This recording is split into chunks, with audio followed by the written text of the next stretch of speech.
Hello, everybody. You're listening to Chris Hattingh, researcher at the Free Market Foundation. Thank you very much for joining me on my latest solo podcast. This week, I just wanted to talk about the recent, very unfortunate developments in Venezuela. For those of you who hadn't seen, 2 days ago, I'm recording this podcast on Thursday, the 2nd of May. But 2 days ago, news came out of Venezuela of an attempted coup, as the media calls it. I don't think it's a coup because I see Nicolas Maduro as an illegitimate leader of Venezuela, and this uprising, I think we should call it an uprising or rebellion perhaps. There was news of this rebellion happening, and then I'm sure many of you, if not all of you, are on social media. You probably have an account either on Twitter or Facebook, and you would have seen the clip of military vehicles running down protesters in the streets in Venezuela, and I had to watch it a few times because it felt very surreal that in 2019, in a supposedly civilized, developed country in the world of today, that a government can do this sort of thing to its people.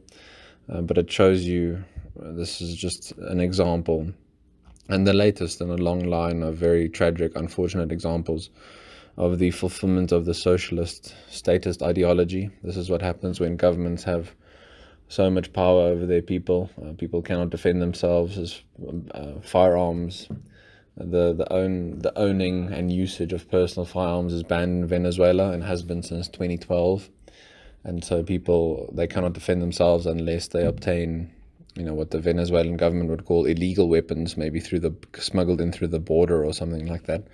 But the people are incapable of defending themselves. The South African government is trying to do the same thing here in South Africa to try and disarm the citizens. Now, this is not to say that it will definitely lead to what we see in Venezuela, but the trend is there, the line is there. The more you infringe and take away people's individual rights, their ability to defend themselves, their freedom of speech, their economic freedom, a whole host of other freedoms, just their individual freedom, broadly speaking, the more you chip away at that and take away at that, the more you increase the power of government, and the higher and higher the probability that at some point government will use its force to come down on people it deems, unsavory or unnecessary for society, or if you provide any sort of resistance to the government's plans, you will find yourself very quickly in its sights as a target.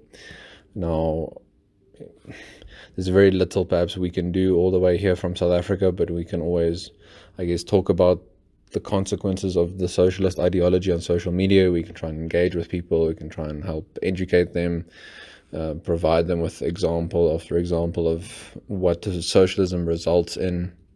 I don't believe we should make the pragmatic case for free markets necessarily all the time, that it's the best thing that works for the most number of people in society. We should advocate for them because they're moral.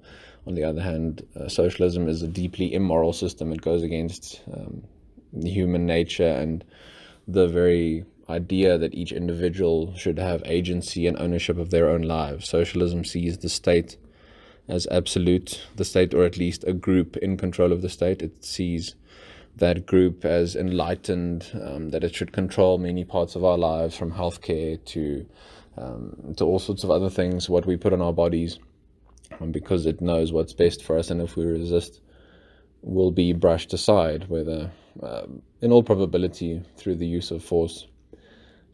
This has been the case throughout history when governments obtain a lot of power, in Nazi Germany, in the Soviet Union, now in North Korea, in Venezuela, in Zimbabwe, in apartheid South Africa. Whenever the state becomes so big and has so much power, it inevitably will result in death and destruction.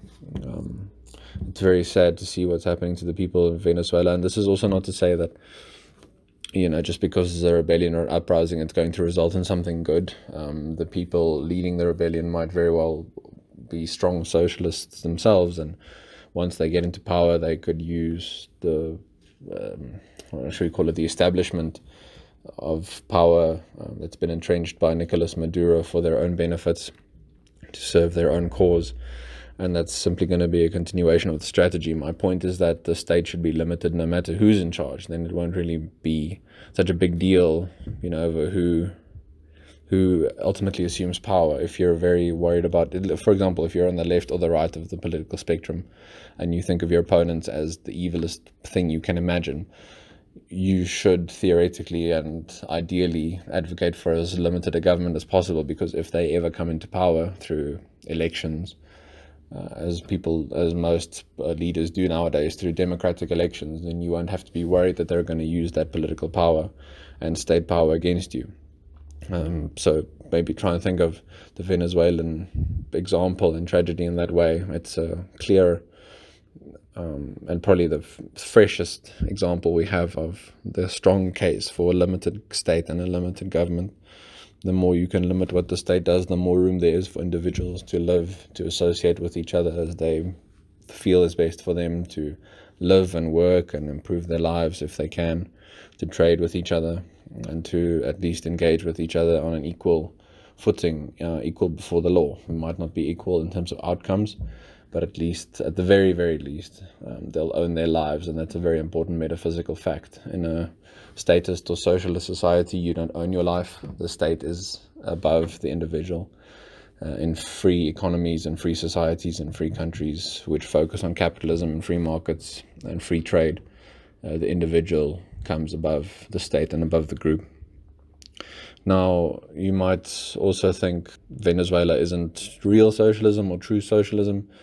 And some people point to the Nordic countries and say, well, see, that's where socialism is working. I would just like to point out that the only way that the Nordic countries have such big welfare systems is because they adopted free markets and capitalism many years ago, and that enabled their economies to grow so much that they can now afford these great welfare states. They also tax their citizens quite a lot in indirect ways. So there's always something more going on behind the scenes. If something looks too good to be true, it probably is. You might think because I'm advocating for capitalism and free markets, I think it's a perfect system in terms of outcomes or in terms of, I don't know, some sort of utopia, but that's definitely not the case. I don't desire a utopia. I just desire individual freedom for myself and for every other person, because I believe that is the only moral society possible. And if a government isn't protecting individual rights, then I don't think it's legitimate, and it's not it doesn't have any moral backing, to put it that way.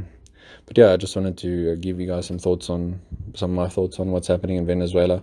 I'm sure we'll all keep up to date, and we very much hope that it gets resolved as peacefully as possible. Already too many people have suffered and have died because of the effects and the consequences of socialism in that country, and we can only hope that they can turn a corner at some point and start back on the path to freedom and prosperity. Thank you very much for listening to my podcast this week. Thank you for joining me, and I'll talk to you again next week. Bye.